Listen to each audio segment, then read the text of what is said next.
Imagine a world where everyone treats each other with dignity and respect. And when problems do arise, everyone works hard to do right by each other. In the Bible, this way of treating each other is called doing righteousness. And it sounds great, but how are we supposed to know how to always do right by others? Well, Jesus, like any Israelite teacher, believed that you can learn righteousness through studying God's wisdom that's found in the ancient scriptures, the Torah and the prophets. So studying things like the laws that God gave ancient Israel. Exactly. Jesus believed that God's wisdom can be found within those laws if we meditate on them. Ancient laws can teach us how to do right by each other today? Yes, and let's watch how Jesus does it here in the Sermon on the Mount. So Jesus will first quote a command from the Torah, and then second, he'll reveal God's wisdom underneath the command. Okay, let's jump in. All right, he starts with a pretty intense topic, murder. Jesus begins, "You have heard that it was said to the ancients, 'You shall not commit murder.' He's quoting from the Ten Commandments here. And I say to you that everyone who is angry with his brother will be guilty in the court. And whoever says to his brother, 'You good for nothing,' will be guilty in the high court." Wait, so Jesus is equating anger and name-calling with murder? He got your attention, didn't he? Yeah, but obviously murdering someone is worse than just getting mad and calling someone a name. Sure, but that's not his point.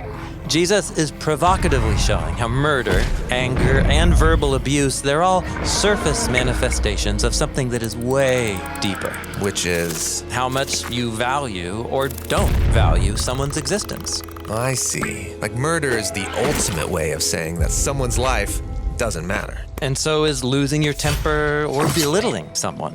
These all reveal an attitude of superiority and contempt for the life of another person.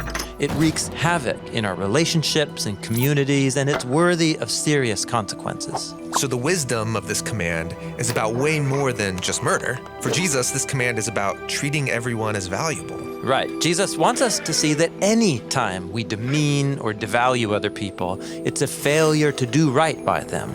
His definition of righteousness means treating everybody as a fellow image of God. Okay, the next case study is about adultery.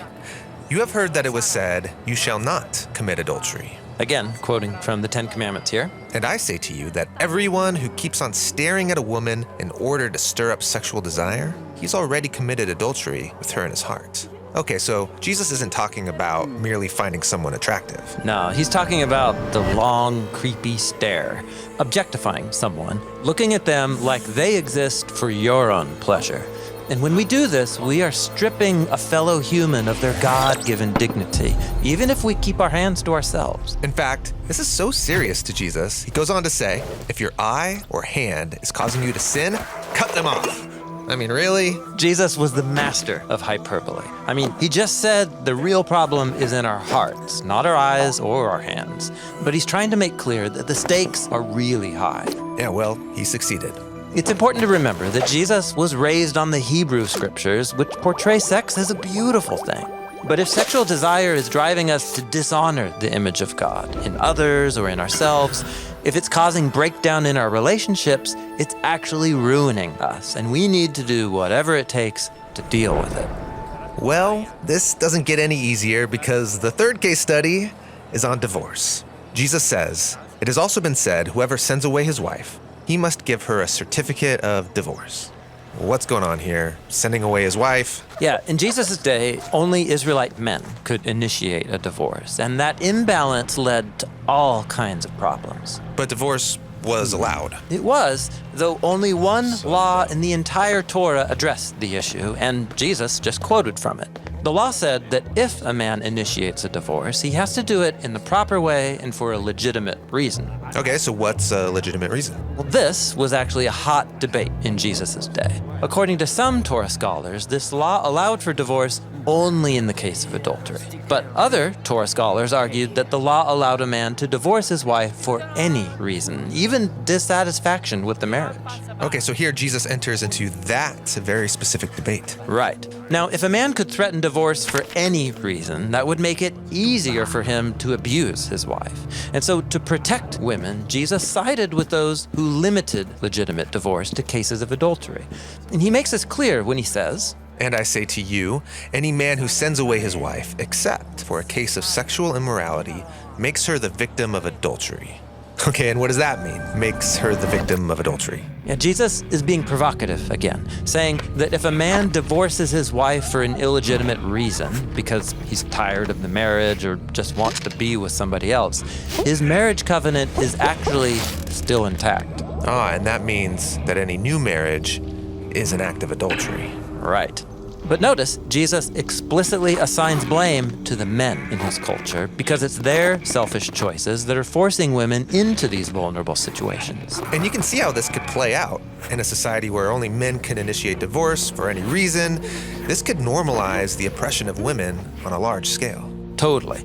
In his cultural context, Jesus' statement protects and elevates the dignity of women as images of God.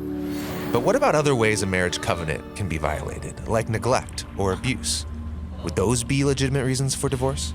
Yeah, those are really important questions that Jesus doesn't address. His focus here is on how this one debated divorce law in the Torah was being twisted and misused by the men of his day.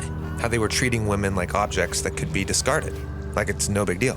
But for Jesus, the marriage covenant is designed to create interdependence and mutual respect so that the two can reflect God's image together as one. And that leads us back to the main point of all three case studies. Jesus is showing how God's wisdom in these commands, it's aimed at our core desires and motivations that affect how we treat people. Someone could strictly follow these rules about murder, adultery, and divorce, but still dishonor and objectify people in other ways. Right. For Jesus, real righteousness and wisdom means treating every human like they have ultimate value. Yeah, if we valued others that much, imagine what kind of world we could create. And that's exactly what Jesus had in mind. His announcement about the arrival of God's heavenly kingdom here on earth, it was meant to reshape our imaginations. God's wisdom invites us to honor the image of God in every person that we meet.